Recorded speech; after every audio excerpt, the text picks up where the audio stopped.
নমস্কার, শুভ সকাল। কেমন আছো সবাই? আশা করি সবাই ভালো আছো।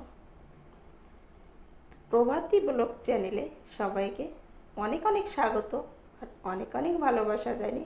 আজকের ভিডিওটা আমি এইখান থেকে শুরু করছি। তো সকালে ঘুম থেকে উঠেছি, আজকে একটু দেরি করেই উঠেছি। রাতে ঘুমোতে ঘুমোতে আমার 12টা বেজে যাচ্ছে, ঘুম আসে না। তারপরে ছেলেটাও দেরি করে ঘুমোয়, সেই কারণে একটু লেট হয়ে যাচ্ছে ঘুমোতে যেতে। সেই কারণে আজকে একটু দেরি করে উঠেছি। তো দেরি করে উঠে তবুও তো উঠেছি ঠিক, কিন্তু তবুও তো আমার ঠিক সময়ের মধ্যে সব কাজটাই করে নিতে হবে, বা আমি করব। আমার লক্ষ্য থাকবে আমি এই সময়ের মধ্যে এই কাজগুলো করব।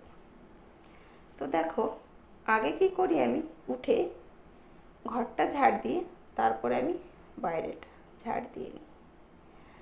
আর এদিকে বাবুর যা খেলনা আছে, সারা দিন খেলে, সন্ধ্যা হোক বা যত সময় না ঘুমোয় এইখানে খেলা করে।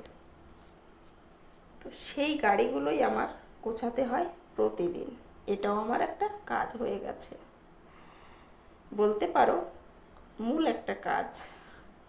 কেননা ছেলেটার জিনিস আগে আমাকে গুছিয়ে রাখতে হয়।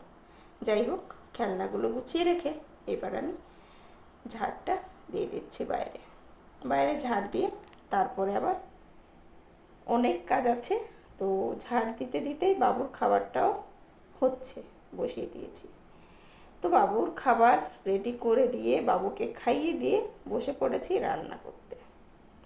তো রান্না করতে বসে ছেলেটাকে বললাম, শোনা, ছাতু নিয়ে আসো, ছাতুর কৌটাটা নিয়ে আসো। ছেলেই আমাকে আজকে এনে দিল ছাতুর কৌটা, ছোলার ছাতু। ভাবলাম চলো লেবু দিয়ে একটু ছোলার ছাতু খেয়ে নিই, যেহেতু আমি উনানে রান্না করছি, বাইরে বসেই খাচ্ছি। তো বাইরে বসে খাচ্ছি আর বাবুকেও দিয়ে দিলাম। ছেলেটা আমার বলছে আমাকে লেবু দেবে না, আমি বলছি ঠিক আছে। তো সকালে একটা ফোন এসেছিল, মেজো বোন ফোন করেছিল। তো ফোনটা এসে তোমাদের সঙ্গে আর কোনো কাজবাজ আমি শেয়ার করতে পারিনি, এমনকি রান্নাটাও শেয়ার করতে পারিনি ফোনের খবরটা শুনে। তো দেখো, আমি এখন বলছি আমি কি খবর পরে। তো এখন আমি স্নান করে রেডি হয়ে গেছি। আর যা গরম পড়েছে, স্নান করাও যা না করাও তা, এতটাই গরম পড়েছে। তো বাবুকে খাইয়ে স্নান করিয়ে ওকে রেডি করে নিজেও রেডি হয়ে গেছি। তো আমি তোমাদের সঙ্গে কথা বলছিলাম, আর বাইরে আমার বাইরে একটা মানে সাইডে গ্যারেজ আছে, কাজ করে গাড়ির। তো সেখানে এতটা আওয়াজ হচ্ছিল, দেখলাম না এটা দিলে ভালো শোনা যাচ্ছে না, সেই কারণে ভয়েসটা মিউট করে আমাকে পরের ভয়েস দিতে হচ্ছে। তো দেখো, আমি রেডি হয়ে গেছি, যাব কোথায়? হসপিটাল। তো চলো, হসপিটালে এসেছি। আমরা 3 বোনই আছি এখানে। কেন এসেছি জানো? আমার বাবার শরীরটা খারাপ। তো সকালবেলা বোন ফোন করলো, আর বোনের খবর শুনে সংসারের সমস্ত কাজ ফেলে রেখে দৌড়ে চলে এলাম হসপিটাল। তো আজকে প্রায় 10 দিন হয়ে গেছে বাবার জ্বর, শরীরটা খারাপ। তো জ্বরটা না পড়ছে না, দুপুর টাইমে আসছে আর গিয়ে রাত্রেবেলা ঠিক একই টাইমে 2:30-3টে নাগাদ সেই একই ধরনের জ্বর আসছে। তো সেপারেটভাবে একটা ডাক্তারকে দেখানো হয়েছে, সে অনেক রিপোর্ট দিয়েছিল, সব রিপোর্ট করাও হয়েছে, কিন্তু কোনো কিছুই ধরা পড়েনি। তো কি করব? ডাক্তারবাবু বললো হসপিটাল ভর্তি করো, সেই কারণেই হসপিটালে ভর্তি করা হয়েছে। এখনও জ্বর এসছে, জ্বরটা পড়ছে না, 103-104 জ্বর।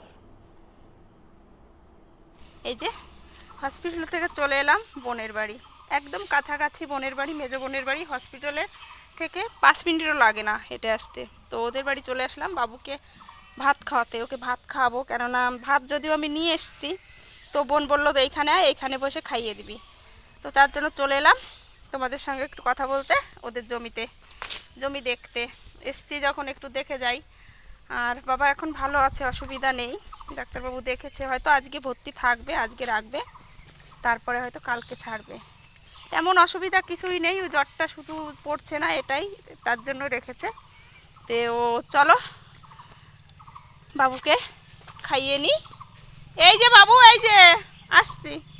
তো বাবুকে খাইয়ে নিয়ে তারপরে আবার যাব হসপিটালে, একটু দেখা করব বাবার সঙ্গে। মা আসবে, দেখা করে তারপরে বাড়ির দিকে চলে যাব। আমি থাকবো না, এদের বাড়িও থাকবো না। তো চলো বাবুকে খাইয়ে নিই। চলো, বাড়ি চলে এসেছি। বাড়ি এসে আগে হাতে মুখে জল দিলাম। এত গরম, কি বলবো তোমাদের।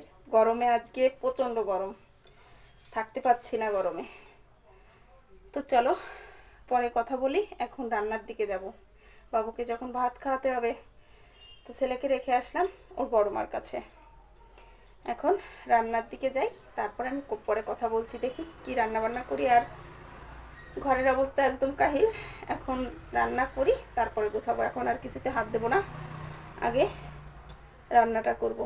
তো চলো আগে রান্নাটা করে নিই, পরে আসছি। তো দেখো ভাত বসিয়ে দিয়েছি। তো আমি বোনের বাড়ি থেকে আসার পথে আবার বাবাকে দেখে এসেছি, সেটা তোমাদের সঙ্গে শেয়ার করব। তো জ্বর হচ্ছে, মানে দিনে একবার রাতে একবার জ্বর আসছে, জ্বরটা পড়ছে না। তো যেটা বলছিলাম, ডাক্তারবাবুকে দেখিয়েছিল, অনেক রিপোর্ট করানো হয়েছে, কিন্তু কোনো কিছুই ধরা পড়েনি। তো যাই হোক, এখন রান্না করছি। দেখো একটা আলু সিদ্ধ দেবো, আর বেগুন সিদ্ধ দেবো, আর সেদ্ধ দেবো আর কি। আর এখানে ডাল করব, মুসুরির ডাল, আলু আর পেঁপে দিয়ে, সবজি দিয়ে।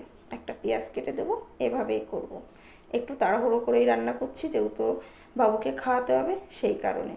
কেননা অনেকটা লেট হয়ে গেছে আমার আসতে, বেজে গেছে এখন 7টা। তো আজকে একটু লেট করে খাওয়াবো বাবুকে, অসুবিধা নেই। বিস্কুট দিয়েছি, ও বিস্কুট জল খেয়েছে। তো এই কারণেই আজকে। আর দেখো ডাল পড়ে আমার গ্যাসটা কী অবস্থা। তো আমি এটা এখন মুছে পুরো পরিষ্কার করে নেব। তো সারাদিন অনেক কষ্ট হয়েছে রোদে গরমে।